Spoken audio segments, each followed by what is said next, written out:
ओम शांति।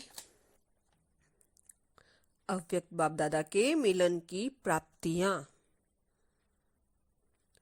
आपने अगर इसे नहीं सुना है, इसे नहीं महसूस किया है, तो आपने कुछ भी नहीं किया है। इसलिए इस वीडियो को जरूर जरूर सुने और पूरा सुने। आपको बाबा महसूस होगा। बाबा कहते हैं कि मेरे स्थूल वतन में होते हुए भी कई बच्चे मुझे यथार्थ और पूर्ण रीति से पहचानते नहीं। वास्तव में बाबा कौन है, यह समझना बहुत कठिन है। एक बार अव्यक्त बाप दादा ने बच्चों से मुलाकात करते हुए कहा था। इस पॉइंट को वापस दोहराए, सुने ध्यान से। एक बार अव्यक्त बाप दादा ने बच्चों से मुलाकात करते हुए कहा था कि आप जानते हैं बाबा सर्वशक्तिवान हैं। अगर बाबा अपने सर्वशक्तियों सहित आए, अगर बाबा सर्वशक्तियों सहित यहाँ आए तो जिस तन का आधार लेते हैं वह उन्हें समा नहीं पाएगा। इसलिए बाबा को अपनी शक्तियों को सीमित करना पड़ता है। अगर हम अव्यक्त बाप दादा की पदरामणि के दृश्य का उनके आने से पहले, आने के बाद, उपस्थित और प्रस्थान तक अवलोकन करते हैं तो पाते हैं कि इसमें सबसे अनुभव का सागर ही समाया है। इन सब में अनुभव का सागर समाया है। यह मुझे भी विश्वास है कि आपको भी इसी तरह का अनुभव है। इसमें हम विदेही अवस्था, देही अभिमानी स्थिति, शांति, हल्कापन, ज्योति स्वरूप स्थिति आदि सर्व अनुभूतियों को हम पाते हैं।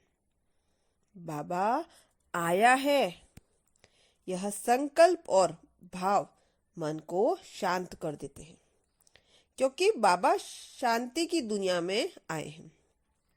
वायुमंडल भी बहुत शांत हो जाता है। बाबा अर्थात अविनाशी माता पिता के साथ के मधुर मिलन से आत्मा बेहद खुशी का अनुभव करने लगती है। जब बाबा दृष्टि दे रहे होते हैं तब संकल्प रहित एक अनोखी शांति का गहरा अनुभव होता रहता है। खुशी बढ़ती जाती है। बाबा की उपस्थिति आत्मा को आनंद और शांति का शीघ्रगामी अनुभव कराती है। आत्मा रूपी बैटरी चार्ज होने लगती है। कभी प्यार के प्रकंपन बहुत गहरे होते हैं, कभी शक्ति, शांति और आनंद के प्रकंपन बहुत गहरे होते हैं। अगर हमारी ग्रहण करने की शक्ति सकारात्मक, पॉजिटिव है तो मन में जो परिवर्तन हो रहा है उसे हम जान सकते हैं। पूरे कल्प में यह एक ही समय, यही सुहावना अवसर है जबकि बाबा को वे जैसे हैं वैसे यथार्थ रूप से अनुभव कर सकते हैं। कुछ बहन भाई समझते हैं कि व्यक्तिगत मुलाकात केवल कुछ घड़ियों की है। आप ऐसे समझें कि बाबा खास मेरे लिए ही मुरली सुनाने आए हैं। उनकी दृष्टि सिर्फ मेरे ऊपर ही है। बाबा के साथ मैं अकेली हूँ। ऐसे समझने से और ही अनुभव में मुरली के अंत में आपको ऐसा लगेगा कि मेरे दिल भरपूर हो गया है, मैं संतुष्ट हो गया हूँ। कई बार हमें आश्चर्य होता है कि जो हम चाह रहे होते हैं वही बाबा हमें दे देता है। जो सोचते हैं वही बाबा कह देते हैं। जब बाबा वरदान देते हैं तब लगता है कि बाबा ने मेरी जन्म पत्री पढ़ ली अथवा मेरी जन्म पत्री को खोलकर मुझे दिखा दिया है। बाबा जो वरदान हमें देते हैं उसकी हर लाइन की विश्लेषण करना चाहिए। प्रथम 2 लाइनें हमारे व्यक्तित्व की तस्वीर को स्पष्ट दर्शाती हैं। आगे की 2 लाइनें जिसकी जरूरत है उसको बताती हैं। उसके आगे की 2 लाइनें जरूरत को प्राप्त करने की विधि बताती हैं।